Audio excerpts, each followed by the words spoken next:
Very exciting start. Have you seen these? Beautiful. Recyclable. Oh, so it's all environmentally friendly, which is all absolutely brand spanking new. So we're going to start off by taping these in. Now, if you're doing these at home, we will already have taped your frame to the plastic backing. And mainly the reason for that is when you hang it on your door, you don't want it to the oasis to fall out with the weight of all the foliage that you're going to put in. So we do it in 5 different places. Now, the other thinking behind the 5 different places, it also is giving you a little bit of a grid or a template of where you're going to be putting the materials that you'll be using. So it gives you just that little bit of a guide, if you will. But we will have done all this for you, for those of you at home. There we go. So in 5 different places, and then the next step is going to be putting moss on the back. Now the moss that I'm using, just sort of a variety of sphagnum moss, carpet moss, and I spread that out on my bench here so I can see that I've got enough. So there might be some extra debris on the back that you don't need, so just pull that off and discard that. The idea of using this moss is a bit twofold really. First and foremost, the moss provides us with like a buffer, like a bumper against your front door. So as the door opening and closing and that clatter, that'll be more of a that's not quite as bad. So turn your frame over and then separate your moss and just lay it on the back of your frame like so. And there we go. So that's perfect what we've got there. Keep your bench clean and tidy all the time because it really helps. It really helps you be able to see what you're doing, and it's a bit like cooking when you get in a pickle and all your sides have got stuff on them. It's really hard to see what you're doing. So I've just pushed the little wire into the moss. Remember that you're leaving your foam free on the other side because that's where you're going to be sticking all your lovely foliages. So we're binding round. Now this again works as a holding the oasis in, but this cuts into the oasis on the other side. And what happens is you're kind of making a little bit of a net in the foam underneath. So you've got all that going on in the foam of wire. And then when you start sticking your foliages in, they kind of hook on to those pieces of wire and just give it a little bit more stability. But what you don't want to do is go around this too many times, because if you do, you end up with too much wire, and it's really hard then to start pushing things into your foam. So once you get around to the other side, and this is very neat and very tidy and very clean. I would say if you're doing this and you're going to actually use this as you know, maybe a table arrangement, a coffee table arrangement, with perhaps a hurricane lamp in the centre, then put this on a tray, because otherwise it will definitely make a mark on your table. So when you finish and you've got right round to the beginning, chop your wire off and then go push it straight in. So when I turn it over now, my oasis ring is nice and clean and ready. I can see the 5 points. I've not gone over where the plastic base meets the oasis. That's a really nice little ledge that I can rest my foliages on, and that is really easy then to use. So again, just clean your bench off. I'm actually using the moss to clean my bench. Moss is this is mainly grown in peat, and if you know when you see that kind of brownie coloured water, but if your dog's go swimming in it and you're sort of halfway up a fell or something, peat and peat moss is one of the best natural cleansers, and your dog comes out all pristine and beautiful. So my beautiful assistant here, Cheryl, has prepared my foliage for me. So what we've done here, we've cleaned the bottom of the stem perfectly, so that when I push that into the oasis, I've not got any debris. If I pushed in all of this sort of nasty, well, it's not nasty, it's beautiful, but it'd be nasty going in oasis because it'd make the hole far too big. So this way we're making the hole really clean, really tidy, really small. We've cut the stem on an angle. So again, we're making it a sharp point to go in. When you push this into the oasis, I'm going to do it just to one side of where my tape is, and I've got 5 of these larger pieces, and I'm pushing it so that it's, the foliage is laying down, but I must make sure, absolutely imperative, that my stem doesn't come out the other side. So you've got to cut it in a way that your stem remains within the oasis and isn't being pushed through. So again, this is going where my plastic stem tape is, just to the side, and I'm going to put in 5 pieces. So 5 of course makes a round, whereas 4 makes it a little bit square. So we always start off with these 5 placements. So it will look like that, like a little bit of a star. And then we're going to go in with a slightly smaller one, and we're going to go in between. And if we do that,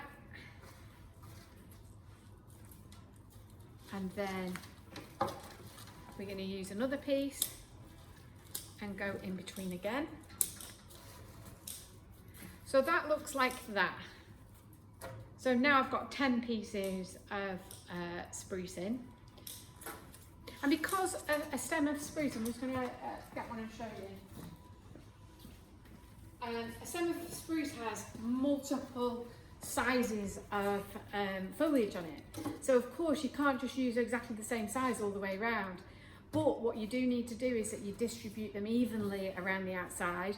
It's fine that your wreath has a little bit of a rhythm, a little bit of a curve. That's all fine. Who doesn't love a bit of curvage? So definitely spread out the love of these pieces of spruce. So I used these bottom pieces first, and then I went with these next size up, next, and then I'm using the smaller ones next. And the very tiny ones are what I'm going to use on the inside of my wreath.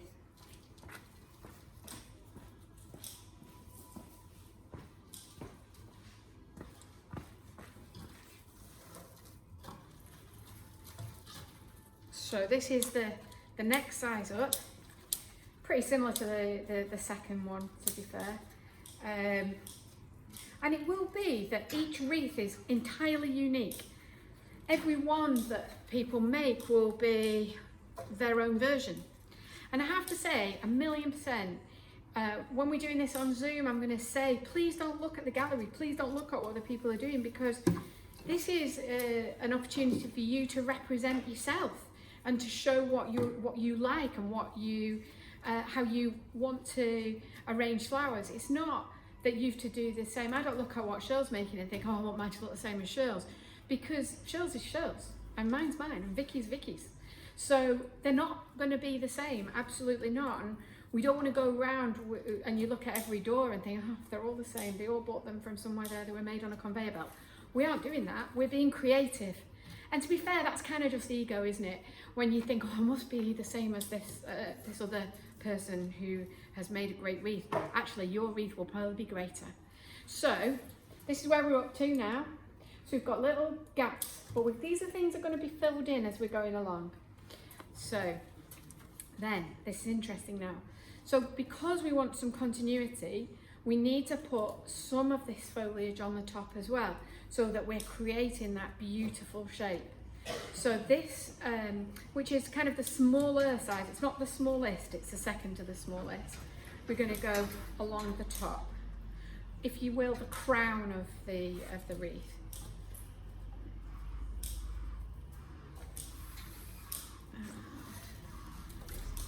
So this makes sure that this beautiful blue-grey spruce is distributed evenly throughout your wreath. And we are popping these in, gorgeous. And then we've got these little itty bitty tiny pieces. So these are the smallest bits. So in effect, I'll show you Shirl's stem, there's absolutely no wastage whatsoever. So that's what we're aiming at, that you've got absolutely nothing thrown away. And if you start going, oh, this one isn't the perfect shape, you kind of tie yourself up in knots. So there is no perfect wreath, like there is no perfect person.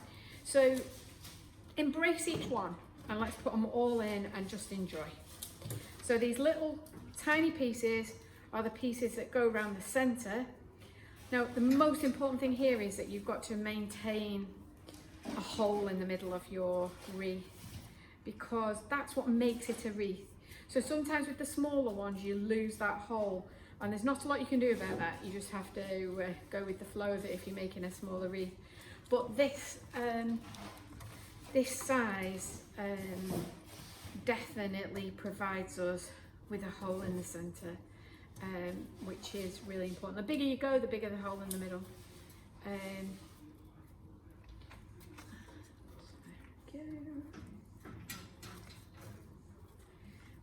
Got a couple more pieces here. Just pop those in because I don't want to waste anything. So anything that we've given you in your pack, use it all. Use every single little piece. And we're literally getting the packs out based on what I'm making here. So you can't need any more. So there we go. So that's where we're at. And you can see there's a clear hole in the middle here. And all the foliages and materials are evenly distributed around the wreath.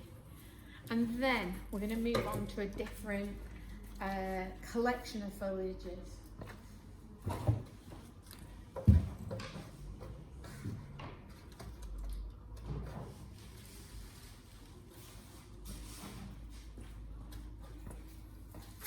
So we've got a number of different materials here. Some things are more valuable than others, and because of that, you kind of want them to shine and be on top. The things that are the least expensive are the things that we want to use lower down and deeper into it, and they're the ones that are helping to create the solid foundation. So we've got two different things here. Salal, which is often referred to as apple leaf. And that is the foliage that is the least expensive, but it's also quite lovely because it's kind of reflective. So what I'm trying to give you here is lots of different texture and lots of different interesting materials. All of them are evergreens, so they'll all survive beautifully outside. And then we've got some Cupressus lelandii, which obviously is the cheapest of all foliages, but Cupressus is quite an interesting thing. You know, it's been used forever as a foliage since Victorian times, and it has symbolism. Symbolism of Cupressus and lelandii is all to do with the longevity of life, and it's because these can survive in really hostile environments, i.e. snow and winter. It's an evergreen that can cope with the worst types of weather. So that foliage sometimes is used, certainly in Mexico, for their Day of the Dead thing. So celebrating the lives of people that are no longer here. So quite an important foliage to use. Because I imagine there isn't any of us this year who don't want to sort of use something that is in celebration of lives that are no longer being lived. So lelandii. Also, this is a golden lelandii, so it gives you a little bit of variety in terms of its colouring. So we use in here the foliage that I've cut into 3 pieces. So I've made sure that the 3 pieces haven't been chopped off on top and I've not given it a haircut. I've gone deep into it and I've cut it right off in the middle. So it means that each piece is absolutely valuable. So I'm going to use this quite low down And I'm going to go in between where I've put in the apple leaf. And I'm going to do that sort of all the way through. Again, you'll notice that we're using it in a way that means that the colour is distributed throughout. Then, I'm thinking a piece of that spruce as well. You could just walk past. Go on, yeah. Show's a bit camera shy, but it's all good. She is the most photogenic one. I'm going to duck down. You're a little bit tall for that. Well, you can imagine doing this, so it'll be a bit meditative. So I'll have a bit of that. Shell's the most photogenic one of the lot for us, isn't she, Vic? She is. And she, you do though, I don't know how you do it. Sometimes I see you and I think, wow, she doesn't looking that great today, and then we take a photograph and she looks like a page 3, no, not a page 3 model. She looks like a model. I think it's the height and the slimness and whatever. You're joking. And also her youth. Her youth. Put a bit of weight on in the lockdown. You're not alone, Shell, you're not alone. Oh, jeez. I'm trying to convince myself that I look better with a little bit more weight on. My bra fits me better. We've had it, it's been a hard year, hasn't it? Flipping heck. I'm very glad that we're back together, and I'm very glad to be handling foliages. It's been very lonely in here on my own. I'm sure, I'm really, yeah. I bet it is. It has. I've come in and I've done a little bit each week, and I've kind of like wandered round and been very lonely. Almost depressing on your own, really. Oh, it's not nice, I tell you. I've not liked it, not one bit, being on my own. So I've given you some olive. So olive is obviously representative of peace, and I think that's really important. Also, it grows in the place of Jesus's birth. It is something that grows in that area.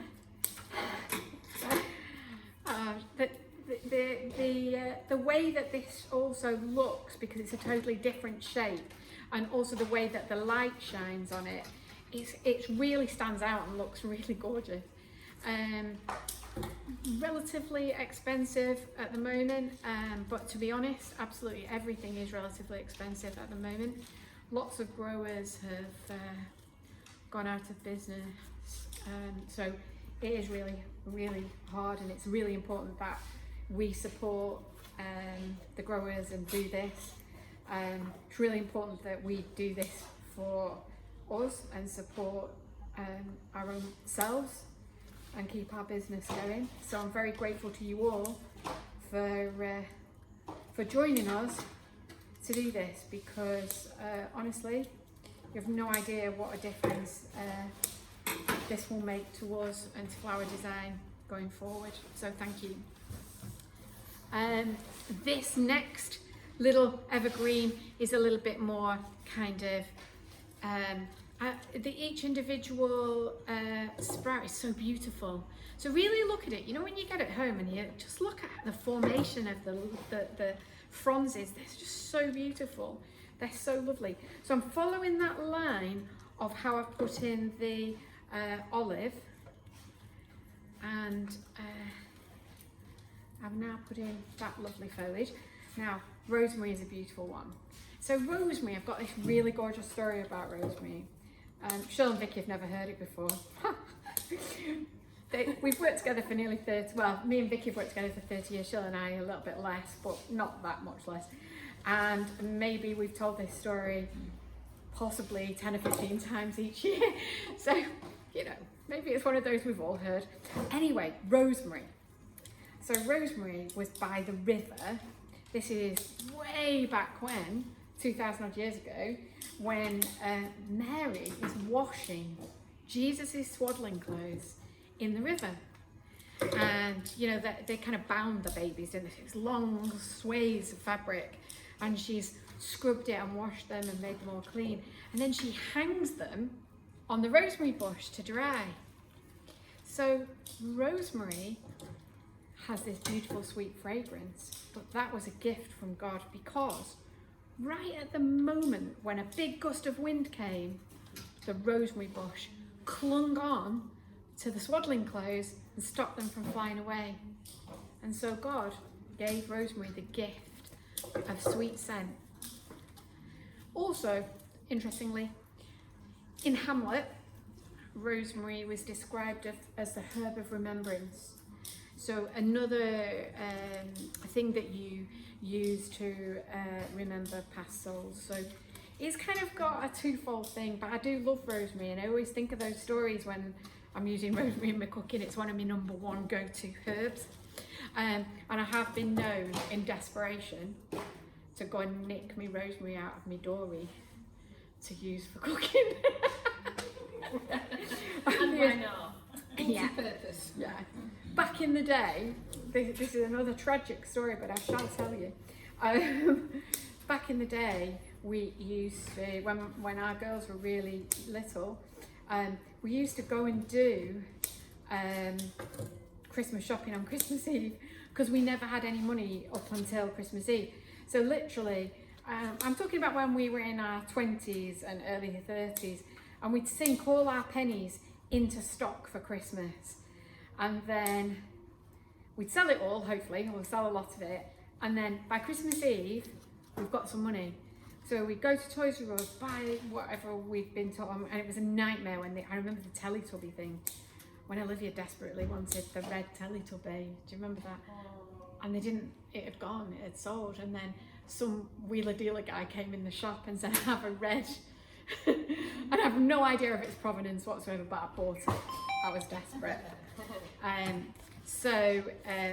Yeah, we got home and realised we hadn't bought any wrapping paper. And back then, nobody was open. Nobody was open at all. And we bought tin foil to wrap the turkey up. So I used that to wrap all the presents up. So in the morning when the kids got up, well, like, you know, that night really, 3 o'clock in the morning, I was saying to him, just when you wrap them, just be careful with the tin foil, because I need it later for the turkey. They've never let me forget it. Rebecca has never let me forget it. I'm not joking. It is obviously something that scars her from her childhood, or she remembers with affection. That's what I'm going to think. So we're going in with this, another evergreen. And this one has got little fir cones on it, which makes it a bit tricky to put in. So I'm going to wire some of these pieces with the fir cones in so that they can still be used.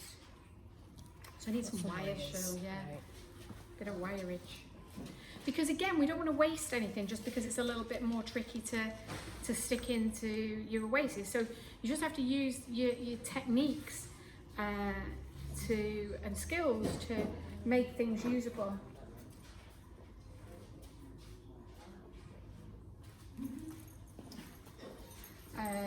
So I'm going to use also a little bit of red berry. I need some red berry, and I'm going to use those apples. So literally, we put a pack of wires in for you, and you hook round wherever you can. I can't say hook round the second branch because you might have no second branch. Just hook where you can, and then bind around the stem and around the second wire. So basically it's held together like that. I might come a little bit closer to the camera so I can show you.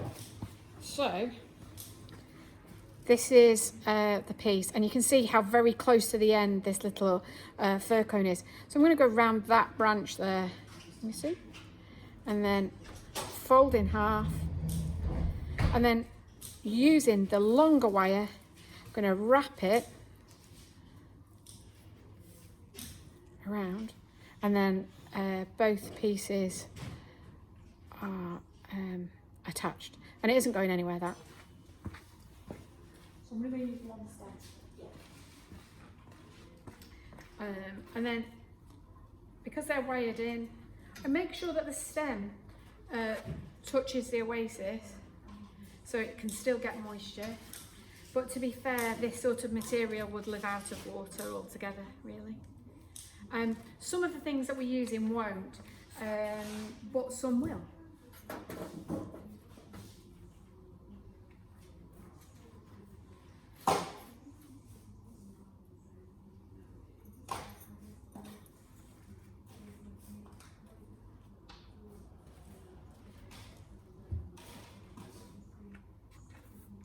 I like all the different textures, all the different materials that we're using. Really create something interesting. Then this is one of my favourites. It's a variety of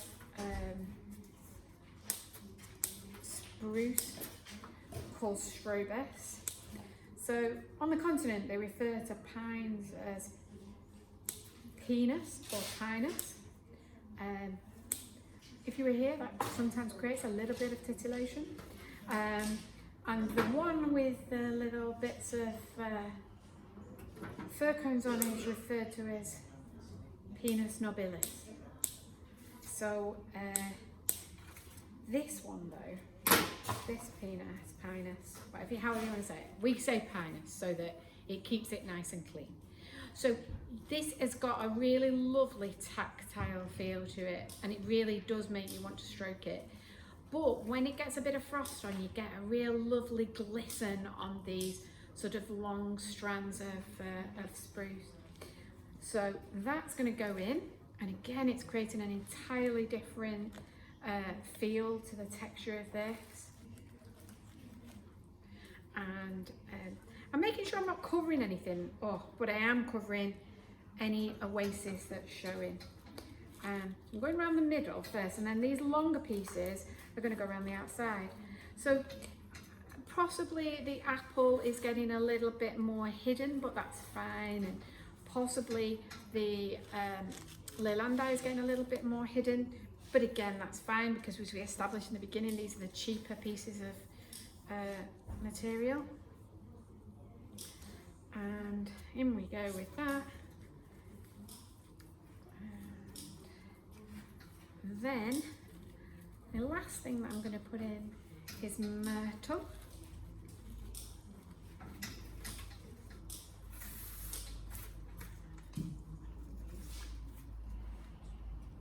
Don't think, do you? Oh, that's a handful. Yeah. So myrtle is a herb, and it is used in every single royal wedding bouquet. It's supposed to make you more fertile. So it's a herb of fertility basically. Smells gorgeous. It's really kind of a lovely citrusy smell, and I really like it. So if I'm going to use some little crab apples, and I'm just thinking, yes, yeah, some fir cones as well. And I'm going to wire the little crab apples into this, and we're going to decide whether they're a bit too tricky to ask you guys to wire them. So when you get your pack, you might discover that they've already been wired, because that might have been the feedback from other people we tried it on. So we'll see. But you might have a crabapple tree outside in your garden, and you can use those. I'll show you how to wire it anyway, and then you'll know when you open your pack that that decision has been made. Some things that I think are really easy turn out to be dead tricky for people, and then equally things that I think are really tricky turn out to be dead easy for people. You never know. You never know the minute. So we've got some holly berry. So again, so this is holly without the, oh yeah, we need the holly. I'm not using them. The holly without the prickly leaves. And we always put holly in right at the very end because it murders your hands. I don't mind telling you, there's a little bit of pleasure pain with it. I quite like it. You get prickled by holly, and then you get in the bath at night, and that little zingy thing that happens is really quite nice. There's some variegated in a big bag, yeah? So I'm going to actually wire these pieces together because I don't want them to end up too buried. And again, I don't waste any. Now, sometimes when you put a lot of berries in your wreath, birds really like them. So I would suggest get yourself a bird feeder and put it outside a little bit away from your door wreath. Because if you're providing them with food, they won't get berries off your door wreath. That's my theory. I'm not entirely sure if it works, but I've done that for years. Yeah. Go. So we've got some beautiful variegated holly, which is the thing, literally the thing I'm going to put in last. I'm not, because I don't want to attack my hands too much. So you cut it in pieces. Again, I don't want to waste anything. Holly is sold by weight. So you really want to use every bit of it because it isn't cheap. And like I said before, absolutely nothing is. So, there we go.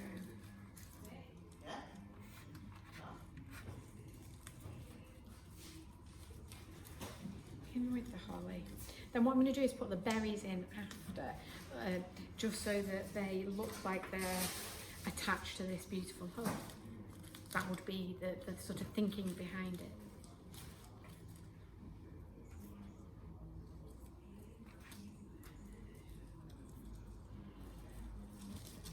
Do you want to go up? Yeah. Of course you can.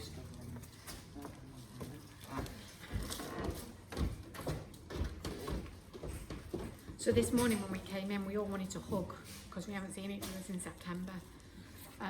When we did the lovely Ellie's wedding, and it's December now, and you know, like when you've worked with people for so many years, it's like family, you know, and we are desperate to hug and squeeze each other, but we can't. It feels painful. So again, the last bit of holly going in. I'm going to pick this up just so you can see where we're up to. And she looks lovely.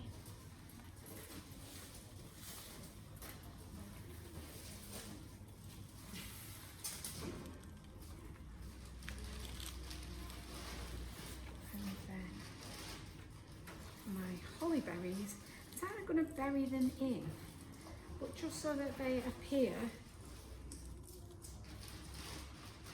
to be coming from the lovely variegated holly pieces.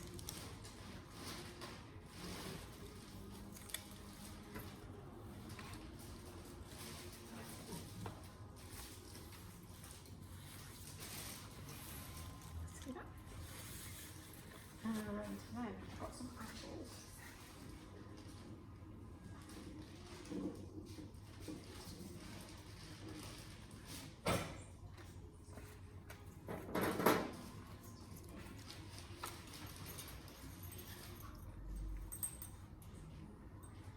So I want to see the little sprouts of the apples, but I don't want them to be all separated.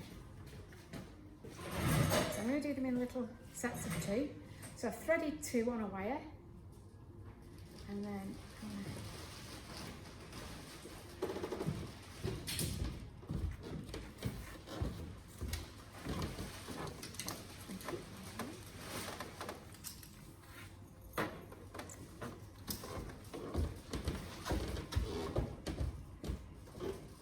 there's a house in Polton that I passed that's got the most beautiful crabapple tree, and it just the boughs hang over the road, and we pass it every day, and I like look at it longingly.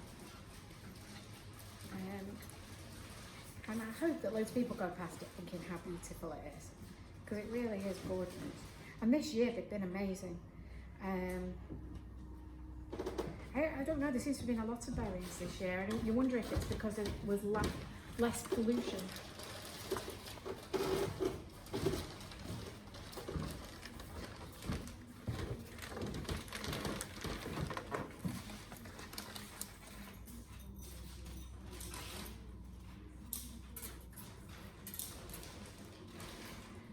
So I'm going to bring these 2 over here so you can see how I'm doing that.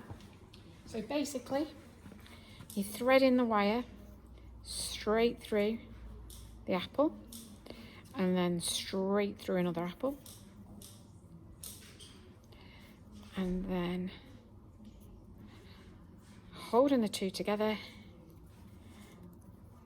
and doing that. Perfect. And then that's going to be pushed into my wreath.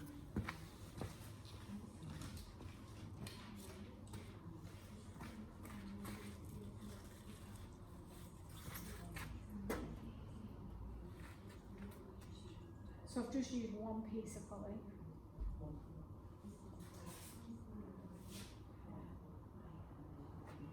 I will have used 2, 4, 6, 10 apples.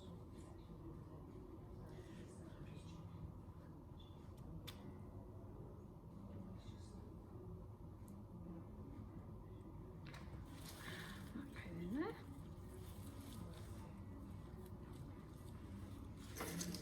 And then we've got fir cones. I'll show you one.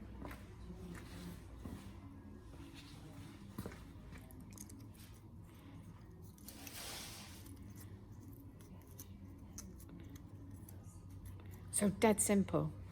Show you one. So you thread through the smallest part at the base of the fir cone, and then you twist it round and perfect. So just like that.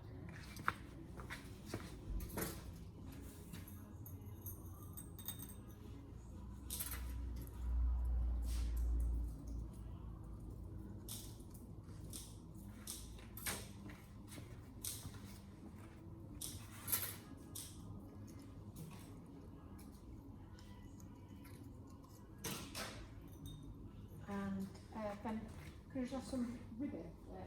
Yeah.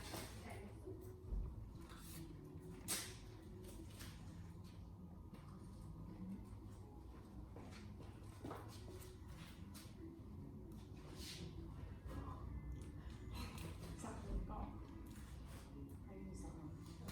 I think. No. I want kind of maybe that one. That burgundy one. Oh, it's always a big decision. What ribbon? It's got to be red, hasn't it, every time? But you know, this is traditional. So my wired fir cones are going in.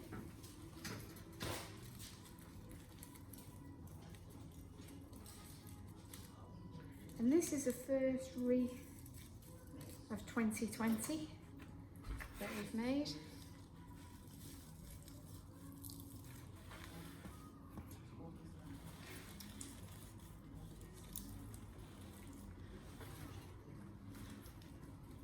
And then I'm going to make a bow to go on it.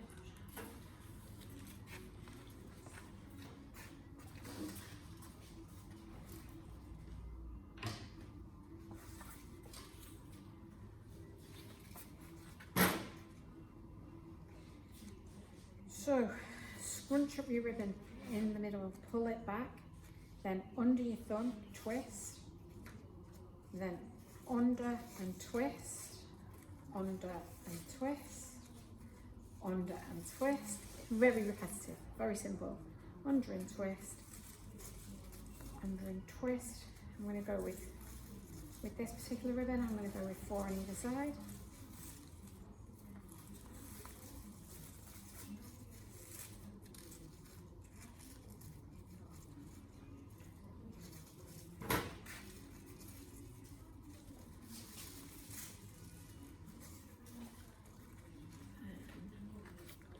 Some ribbon scissors.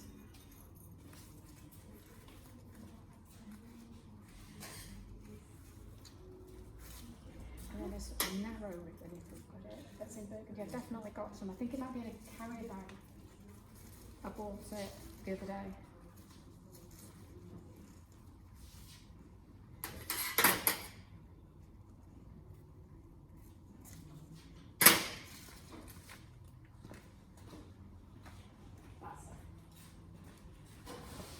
So then when you've made your bow, which most people have actually asked for a bow to be ready made, so your bow will come and it probably got squashed a little bit in the box. So just pull it around a little bit, give it a little bit of a zhuzh. And then that goes on your wreath. Now you might decide that it's on the top or on the bottom. Personally, I prefer it on the top, but quite often people say, oh no, I want it at the bottom. So wherever you want it, that's where you should have it. Then push it into the oasis and make sure the wires don't come out the other side. Now this is not tricky, but this is the vital bit. So your ribbons trail. So you've got it kind of doing this. Then, with your narrow piece of ribbon,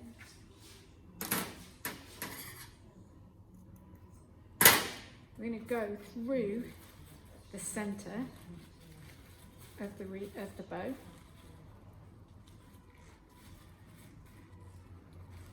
And I'm going to push that through, and then this is literally going to go right through the wreath. So twofold, this is going to be the thing that hangs it on your door. It's also the thing that holds the bow on your wreath and stops somebody whipping your bow. But most importantly, it gives the bow a middle, a centre that isn't wire. And for my money, that really makes a difference to how the bow looks going forward. And certainly once it's got wet and, you know, and it's been outside of it, you actually really still see a beautiful bow because you've done this bit in the middle. Some people tie the ribbon tails in, and they will wire the piece of ribbon and put it sort of to attach it in. I don't like that either. I like it to be a little bit free flowing, but you know where you live and you know what's best. So do what you think will look and work best for you. So this is the completed wreath, and I hope you have a really great time putting that together. Thank you.